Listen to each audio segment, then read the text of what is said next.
the autumn of 1579, during the first Tenshō Iga War, Oda clan's massive army surrounded the ninja strongholds of Iga province, determined to crush these demon warriors once and for all. Their soldiers outnumbered the defenders 10 to 1, with superior armor, weapons, and training. Victory should have been swift and certain. Yet night after night, Oda's camps were terrorized by phenomena that defied explanation. Ghostly fires floating through trees, disembodied voices calling soldiers names from the darkness, and shadowy figures that vanished when pursued. Samurai, hardened warriors who faced death without flinching, began deserting in terror, whispering that the ninja had summoned demons and spirits to defend their homeland. But here's the truth that the Bansenshukai reveals in its most controversial chapter. There were no demons, no spirits, no supernatural powers whatsoever. What Oda's soldiers experienced was Yōjutsu, the mystical arts that were actually advanced psychological warfare, optical illusions, and acoustic manipulation perfected over centuries. Today, we're exposing the biggest lie in ninja history, that they possessed magical powers. Instead, we'll reveal how they engineered belief in the supernatural to weaponize human fear and perception. The philosophy running through Bansenshukai's Yōjutsu teachings is devastating. There is no true magic, only the manipulation of what men believe to be magic. Prepare to have every anime fantasy shattered, because what you're about to discover is far more impressive than any fictional spell. It's the science of making rational people believe in the impossible. Welcome to the darkest chapter of ninja warfare, where psychology becomes sorcery and illusion becomes more powerful than any blade. The Bansenshukai opens with a question that sounds like modern psychological warfare doctrine. How do you defeat an enemy who doesn't fear death? Answer: you don't attack what they can see. You attack what they cannot. Their reality itself. Ninja strategists identified 3 psychological vulnerabilities that could shatter even the most disciplined warrior. Kikai, phenomena that break natural law. Yurei, spirits of the vengeful dead. And Tatari, divine curses and supernatural punishment. Here's the genius of this system.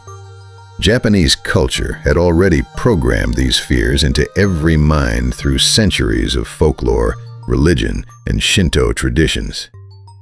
Ninja didn't create the fear. They just provided the trigger. Every samurai grew up knowing ghosts were real. Fox spirits were real. Curses were real. These weren't superstitions. They were facts as solid as steel, woven into the fabric of reality itself. This is confirmation bias weaponized.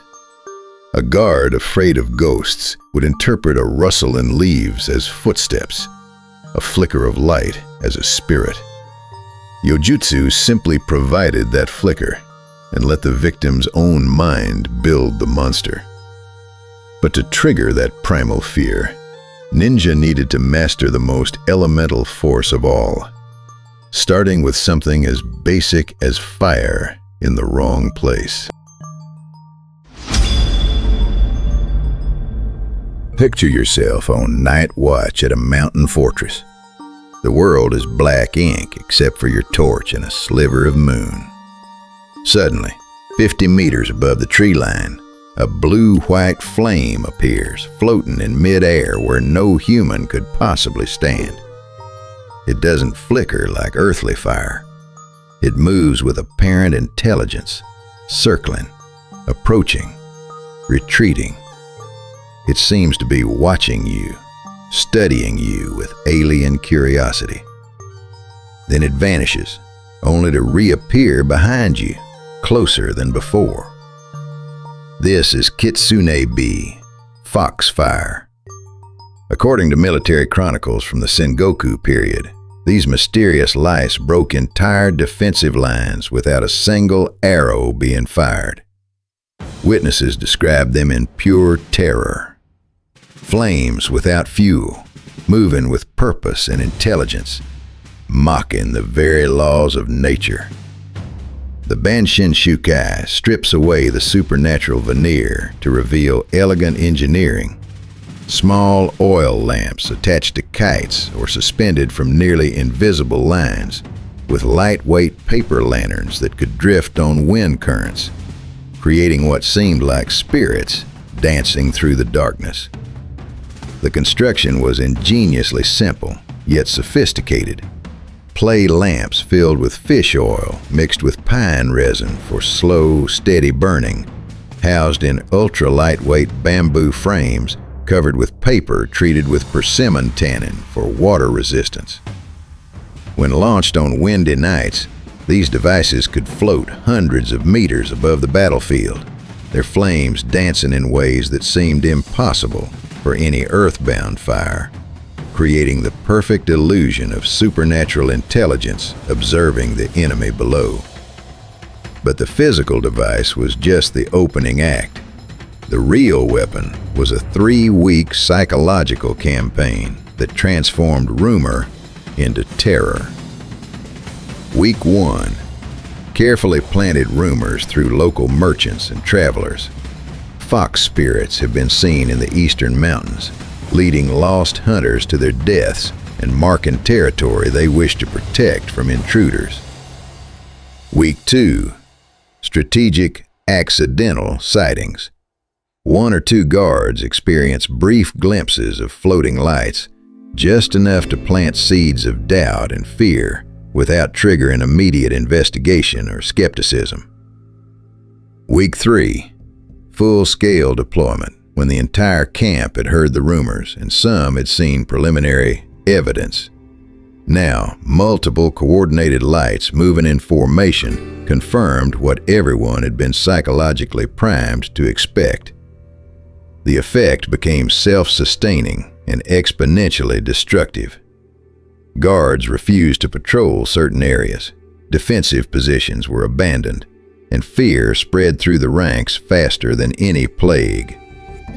Historical records from various Sengoku conflicts specifically mention demon fires in the mountains that disrupted night operations.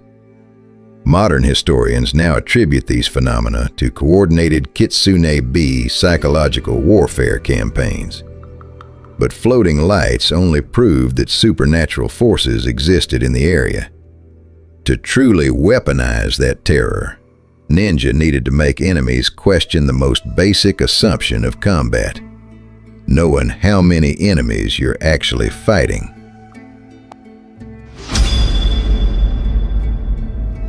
You're defending a strategic mountain pass. Through the darkness, you see a lone enemy silhouette approaching your position. You ready your spear, confident. One opponent. You can handle this. Then the impossible happens. The shadow splits. 1 becomes 3. 3 stretch into 6. 6 blur into a dozen dark figures, advancing in perfect supernatural coordination. You blow your horn in panic. Men scramble from their tents with torches blazing. When reinforcements arrive, the pass is empty. No corpses, no footprints, no enemies. Just the terrifying certainty that you witnessed an entire squad of attackers. This is Kage Otoshi, shadow dropping, and it exploits a fundamental weakness in human night vision that ninja understood centuries before modern neuroscience explained why it works. The technique was brilliantly simple in concept, devastatingly effective in practice. A single ninja moving between strategically positioned light sources could cast his shadow onto multiple surfaces simultaneously: walls, ground, tree trunks, creating the appearance of multiple coordinated attackers. Advanced practitioners carried polished bronze mirrors that could multiply shadows even further. One ninja with 3 mirrors could project himself as 9 separate attackers approaching from different angles, overwhelming any observer's ability to track apparent threats. The Bansenshukai describes intensive training exercises where students learn to move in ways that maximized shadow multiplication, creating armies from air through pure geometry and precise timing. During the 1581 Second Tenshō Iga War, Oda military records from the campaign describe commanders reporting, "Our forward positions are repeatedly attacked by forces that leave no trace. We count many enemies in darkness, but find no bodies when dawn comes." The psychological mechanism was devastatingly predictable. Guards who believed they were outnumbered would either flee in panic, abandoning strategic positions, or call for massive reinforcements, revealing defensive capabilities and leaving other areas vulnerable.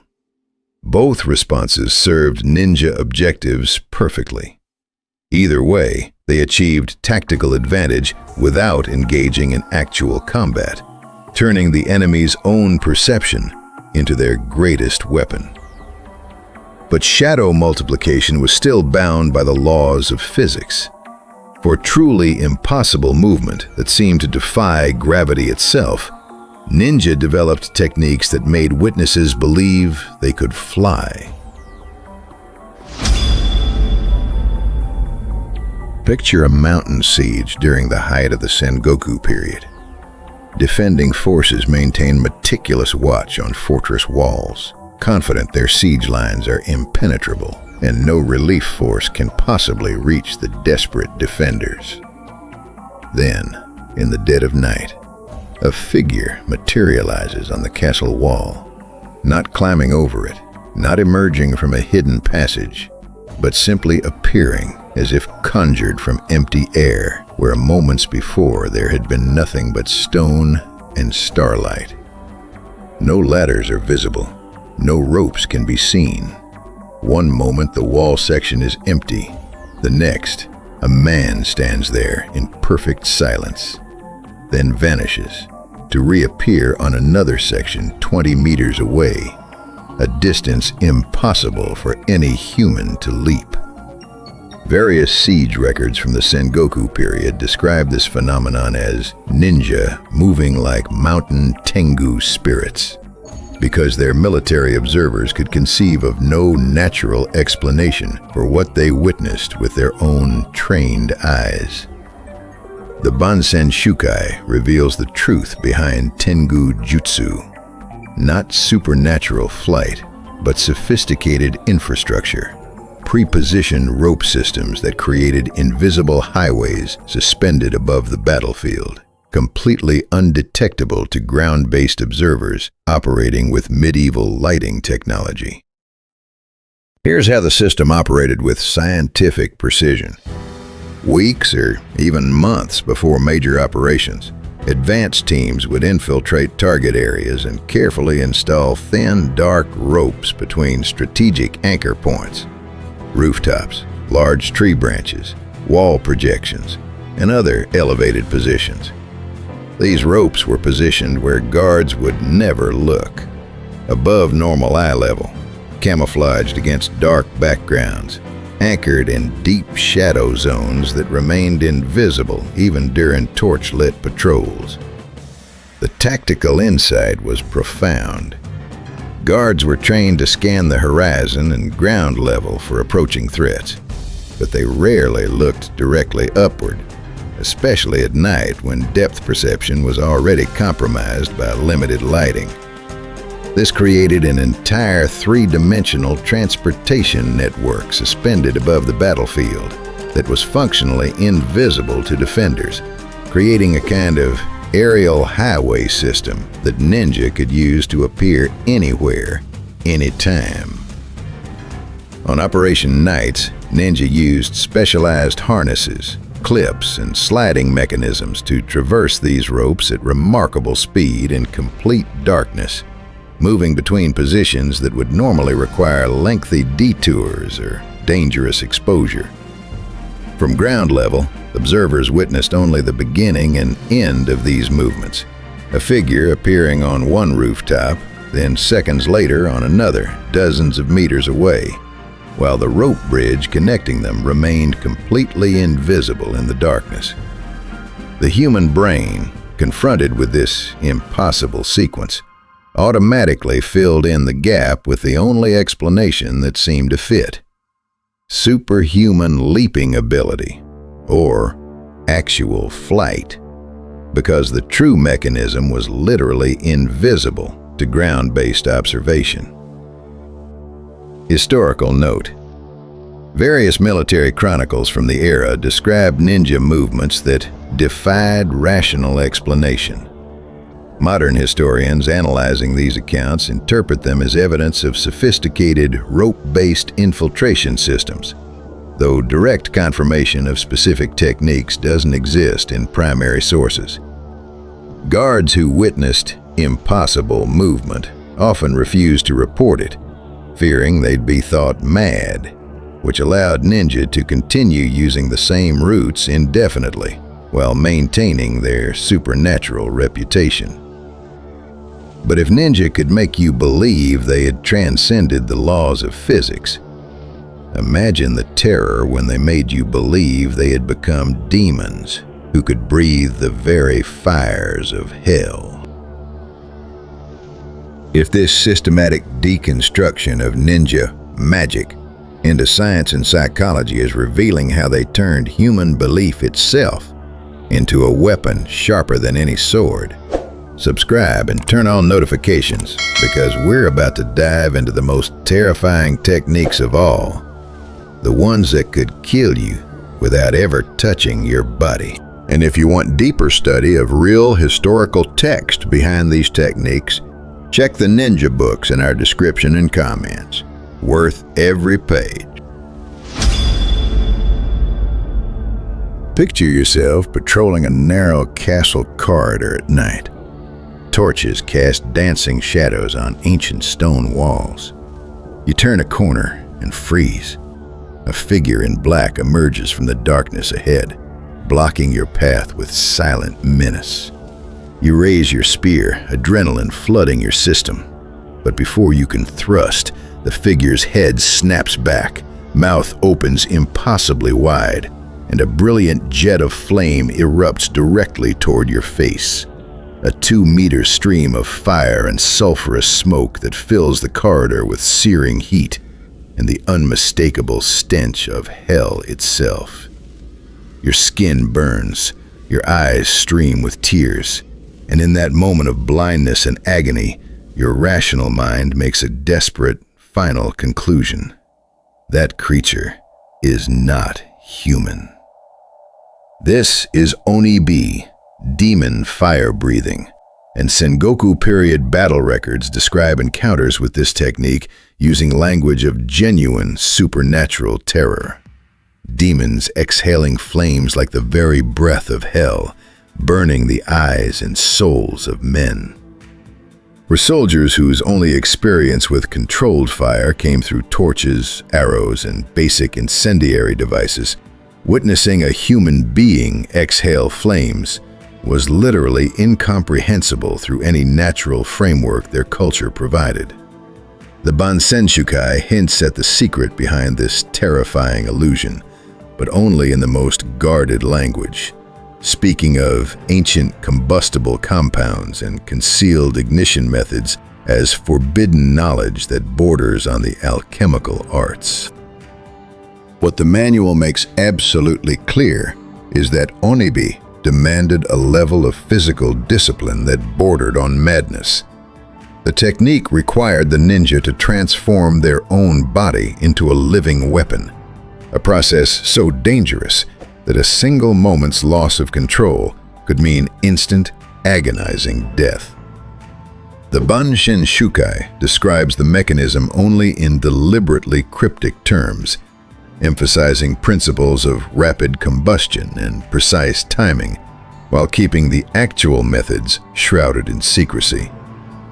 The authors understood they were documenting knowledge too dangerous to reveal fully. The result was a dramatic burst of flame extending 1 to 2 meters from the ninja's mouth, lasting only seconds, but creating permanent psychological trauma in anyone who witnessed it, accompanied by clouds of sulfurous smoke that enhanced the demonic impression and completed the supernatural illusion. The Bansenshukai does not romanticize this technique. It includes explicit warnings about the extreme dangers involved, noting that training accidents were not just common, but often fatal.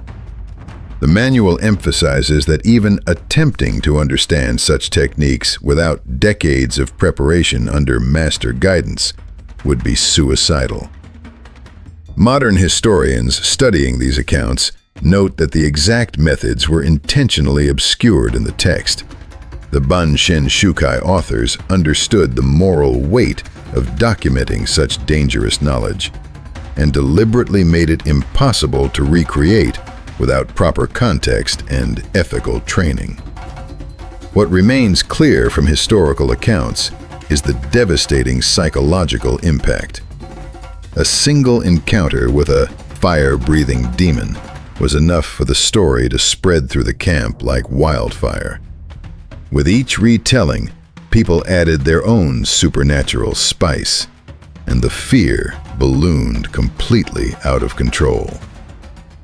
But fire-breathing demons, terrifying as they were, still required dangerous proximity to enemies. For long-range psychological warfare that could terrorize from a distance, ninja needed to master something even more primal and personal: the voices of the dead. It's the third watch of the night. You're alone at your post on the castle wall, fighting fatigue and the chill mountain air that seems to carry whispers from the valley below. Then, from the darkness where no living person should be standing, you hear a voice, hoarse, familiar, unmistakably real. It calls your name. You freeze, every nerve suddenly on edge. The voice calls again, and this time, recognition hits like a physical blow to the chest. It belongs to your closest friend, the man who died beside you 3 months ago in the last battle, whose final words you still hear echoing in nightmares. A pale light begins to move through the trees below, not the steady, warm glow of a lantern, but something cold and ethereal that seems to float without support. The shape around it is human, but wrong somehow, translucent and shifting, and when it speaks again, in your dead friend's exact voice, the words cut deeper than any blade. Why do you serve the Lord who sent me to die? This is Yōjutsu, the art of manufacturing ghosts, and it represented the most psychologically devastating technique in the entire ninja arsenal, capable of breaking the strongest minds without ever drawing a weapon or spilling a drop of blood. Japanese culture didn't just acknowledge the existence of ghosts. It provided detailed, specific descriptions of how yurei, vengeful spirits, appeared, moved, spoke, and manifested their anger. Ninja simply followed this cultural blueprint with scientific precision, creating experiences that matched every expectation of supernatural encounters. The Bansenshukai describes 4 coordinated techniques that could be combined to create complete multi-sensory ghost encounters that were absolutely convincing to witnesses already primed by cultural beliefs and psychological stress. Technique 1. The phosphorescent ghost. Clothing and fabric treated with naturally occurring bioluminescent materials extracted from fireflies during summer months. or from specific fungi that grew on decaying wood in deep mountain forests and emitted the cold, pale light traditionally associated with spirits. When a figure wearing such treated clothing moved through darkness, observers saw exactly what their culture had taught them to expect: a faint, floating glow that appeared and disappeared in patterns matching traditional descriptions of wandering souls seeking vengeance or resolution. Technique 2. The reflection ghost.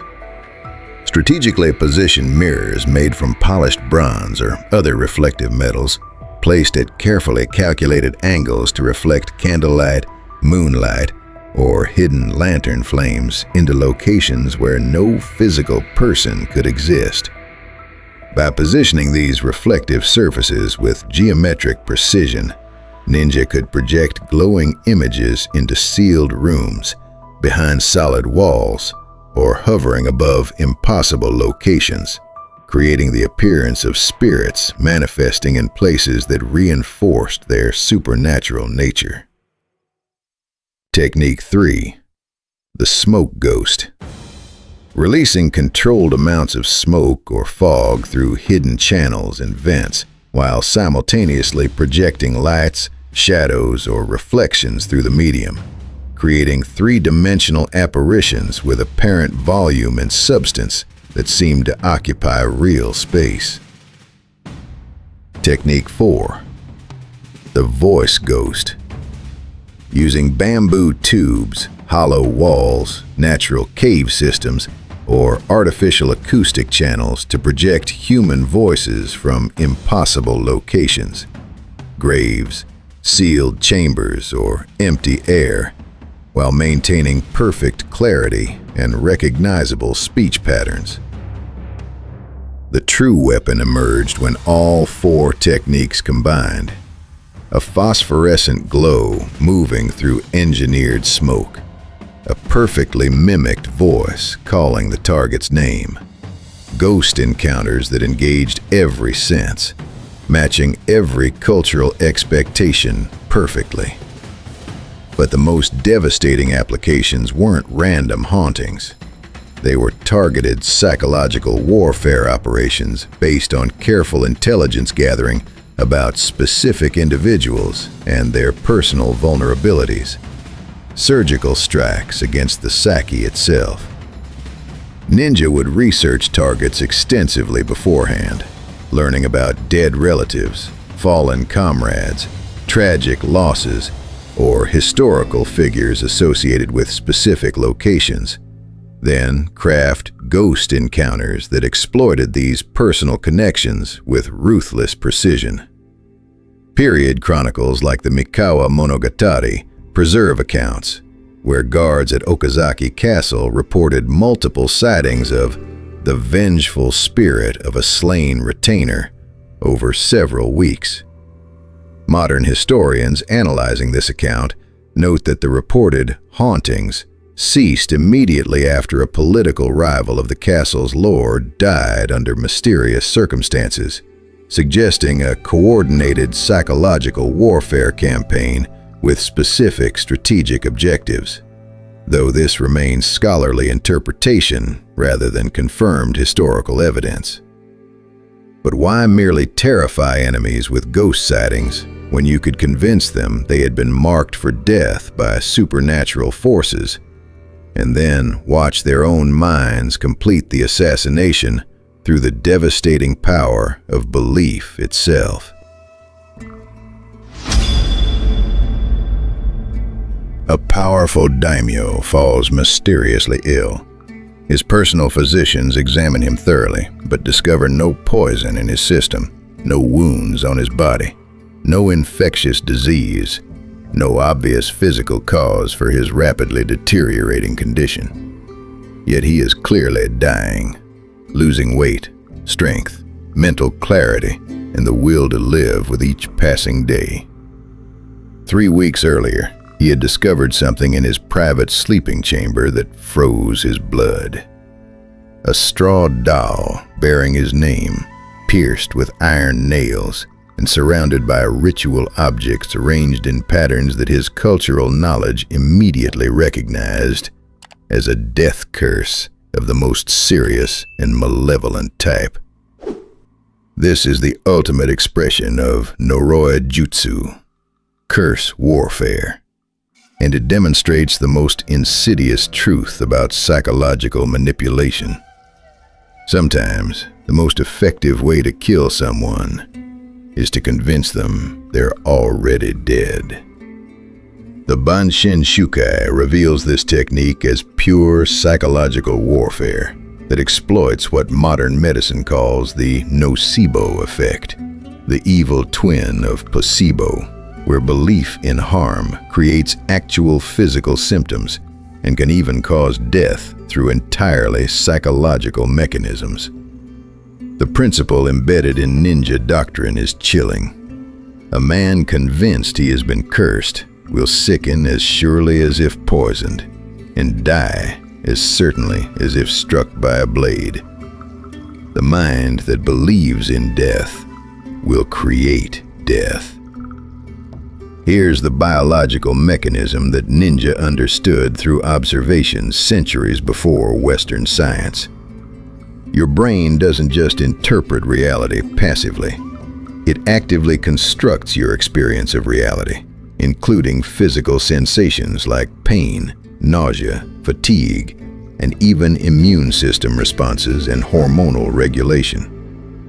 When you genuinely believe you've been marked for death by supernatural forces, your brain generates the physical symptoms of that death sentence, even when no actual physical cause exists, creating a self-fulfilling prophecy where belief literally becomes biological reality. The curse delivery system was designed with psychological precision. Ninja would infiltrate a target's private spaces and leave carefully arranged evidence of supernatural attack. Straw dolls with the victim's name, ritual implements arranged in patterns from genuine religious practices, symbolic objects that cultural knowledge associated with death and misfortune. These arrangements incorporated elements from real curse rituals documented in Japanese folklore and religious practice, but corrupted just enough to signal malicious intent, making it impossible for targets to dismiss the discovery as coincidence, accident, or meaningless vandalism. The target, finding this evidence, would experience genuine psychological and physical symptoms through the nocebo effect. Elevated stress hormones flooding their system, disrupted sleep patterns, loss of appetite, weakened immune response, and a cascade of psychosomatic effects that created real illness from purely psychological causes. Ninjas sometimes enhance the effect by combining minor actual poisoning with curse theater, administering subtle toxins that caused mild symptoms like slight nausea or headaches, then revealing the curse evidence, causing the target's psychology to amplify these minor effects exponentially through fear and expectation. The Tōdaiki Chronicle documents a specific case, a retainer of the Takeda clan who died in 1573 after discovering a cursed straw doll with symptoms that progressed from chronic insomnia to complete paralysis over 3 weeks, with no physical cause identified by multiple physicians. Modern medical historians analyzing such accounts note symptom patterns consistent with severe anxiety disorders and stress-related illness. In the most refined applications of this technique, ninja used completely fake curses with no poison whatsoever. The target's belief system and cultural programming did all the work, creating victims who essentially assassinated themselves through their own psychological response to manufactured supernatural threats. This represents perhaps the most efficient assassination method ever developed, a technique that required minimal ninja involvement after the initial setup, left no physical evidence of foul play, could not be detected by any medical examination available at the time, and turned the target's own mind and cultural beliefs into the murder weapon. But to wield these devastating psychological weapons against others while remaining effective operatives, ninja themselves had to be completely immune to the very fears and beliefs they exploited, a requirement that led to one of the most psychologically sophisticated training programs in military history.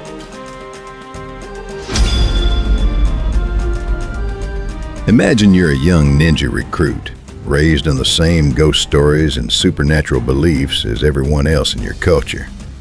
On your first night of Yōjutsu training, your instructor leads you into a dark forest where the shadows seem to move with malevolent purpose, and every sound could hide a threat. Suddenly, you see it, a glowing figure floating between the trees, calling your name in the exact voice of your dead father, describing details of your childhood that no living person should know. Every instinct screams supernatural threat. Every cultural teaching confirms this is real. Every emotional bond compels you to respond with fear and reverence. Then your instructor lights a lantern and methodically shows you the mundane reality. Phosphorescent paint applied to cloth stretched on a lightweight frame, bamboo tubes for voice projection, a simple pulley system for movement, and a fellow student who had been briefed on your personal history to make the deception complete. This is how ninja training in Yōjutsu began, with the systematic, deliberate destruction of supernatural beliefs in the students themselves, creating practitioners who would be completely immune to the very psychological weapons they would later deploy against others. The Bansenshukai describes a training process where students were repeatedly exposed to all the supernatural phenomena they would later create, learning the mechanical and psychological principles behind each effect through direct, often traumatic experience, followed by rational explanation and hands-on demonstration. The process was intentionally psychologically challenging. Students would experience terrifying, supernatural encounters that triggered genuine fear and panic, then be shown the completely mundane mechanisms behind what they had just experienced, systematically breaking down their instinctive belief in the supernatural through repeated exposure and education. This created practitioners who could engineer supernatural belief in others while remaining completely immune to supernatural fear themselves, a crucial psychological advantage that prevented them from being compromised by their own techniques or falling victim to enemy psychological warfare.